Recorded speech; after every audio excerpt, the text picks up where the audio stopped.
Bom dia, me chamo Lucas da Luz Reicher, estou participando do programa PIBIC pela Fundação Araucária e estou aqui para apresentar a minha iniciação científica, que seria a obtenção da carga máxima recebida pelo pneu de um protótipo Mini Bajasai durante o ensaio de impacto através de uma célula de carga.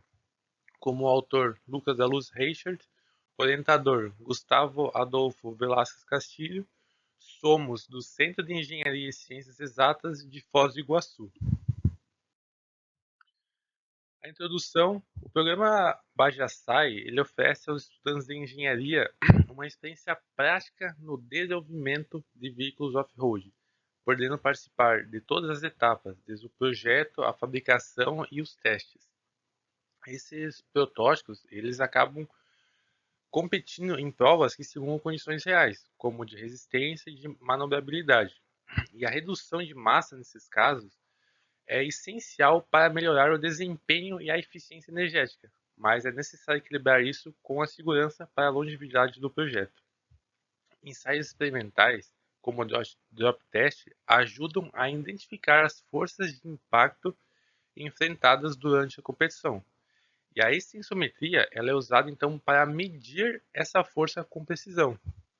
Então, o meu estudo é desenvolver um sistema de aquisição de forças para avaliar as forças máximas do protótipo Bajasai, visando então otimizar o design estrutural e aumentar a confiabilidade do veículo. Como a gente pode observar na figura 1, onde é o nosso protótipo atual, a figura 2 e a figura 3 seria uma manga de eixo do nosso protótipo, onde a figura 2 é a parte da simulação dela, e a figura 3 seria então ela otimizada. E para que a gente consiga fazer isso, a gente necessita de uma força de input para a gente saber qual seria a força máxima por ela suportada. Então, por isso da minha iniciação científica.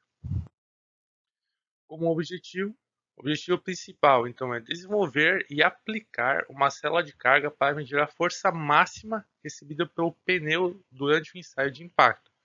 E como objetivo específico seria avaliar a precisão e a confiabilidade dessas medições, para contribuir para o aprimoramento estrutural do protótipo. Sobre materiais e métodos, então, para o desenvolvimento da célula de carga, primeiramente foi definida a altura de queda do drop test, a partir da análise dos obstáculos das competições e além de outros estudos já feitos nessa área. Com a altura definida, que foi de 1 metro, é possível realizar o cálculo aproximado da força de impacto do protótipo com a célula de carga, que chegamos em aproximadamente 531,6 newtons. Então, para determinar a espessura do corpo mecânico da célula de carga, primeiramente é necessário entender a fórmula que calcula a variação de potencial de um extensômetro de pressão do tipo diafragma, que no caso foi utilizado no projeto do livro do Roman de 2011.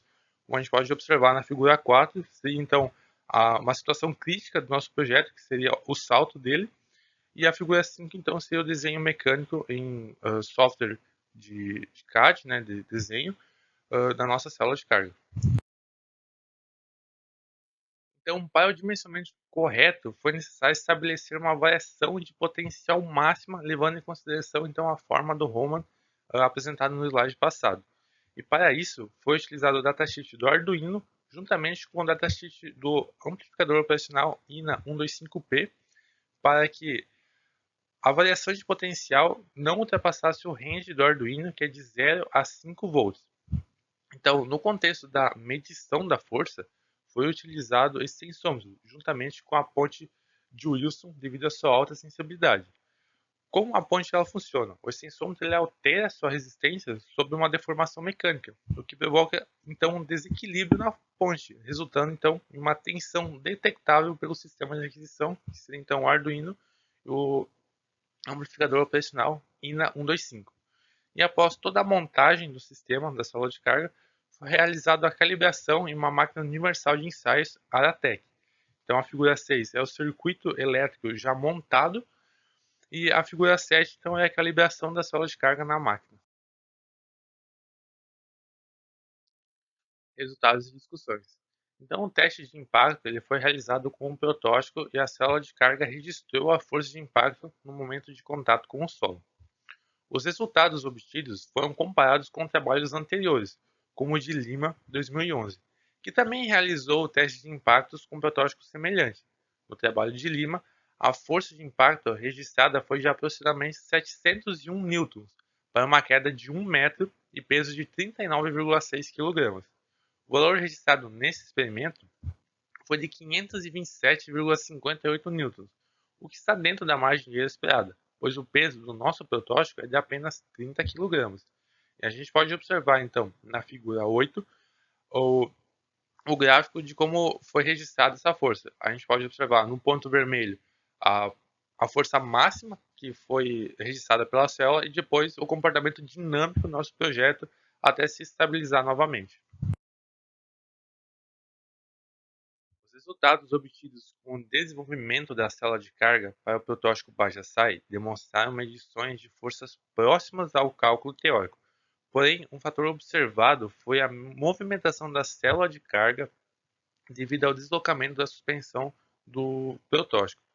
Em situações em que a célula saía debaixo do pneu, os resultados tornam-se inconsistentes e invalidam os testes, como mostram a figura 9, onde, depois que teve a força de impacto, a força caía para basicamente perto de zero, resultando que a célula de carga tinha saído debaixo do pneu. E a gente não consegue observar, então, o movimento dinâmico do projeto, mas a força máxima ainda está apresentada.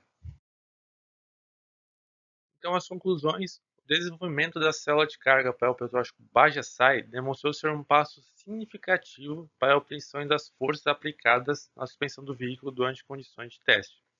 A implementação inicial permitiu resultados satisfatórios, validando a eficácia do projeto e fornecer dados essenciais para o aprimoramento do desempenho do protótipo. Entretanto, o estudo também revelou limitações em questão de estabilidade durante os testes, ocorrendo a movimentação da célula durante o teste devido ao deslocamento da suspensão, que em certas situações causou leituras inconsistentes e até mesmo invalidando alguns dos testes. Esses aspectos, então, eles refletem a necessidade de um design aprimorado que leve em consideração as condições dinâmicas, garantindo que a célula permaneça na posição adequada sobre o pneu durante todo o teste e o movimento do veículo. Então, hoje eu quero agradecer principalmente à Fundação Araucária pela disponibilidade da bolsa de estudos, também ao Projeto Cataratas Bajasai por ter disponibilizado o protótipo para o meu desenvolvimento dos testes, ao professor orientador Gustavo Adolfo Velasquez Castilho e aos professores Marcial Viapiana e Guilherme de Oliveira Kunz pelo fomento de todas as minhas dúvidas durante toda a iniciação científica. E a todos um muito obrigado.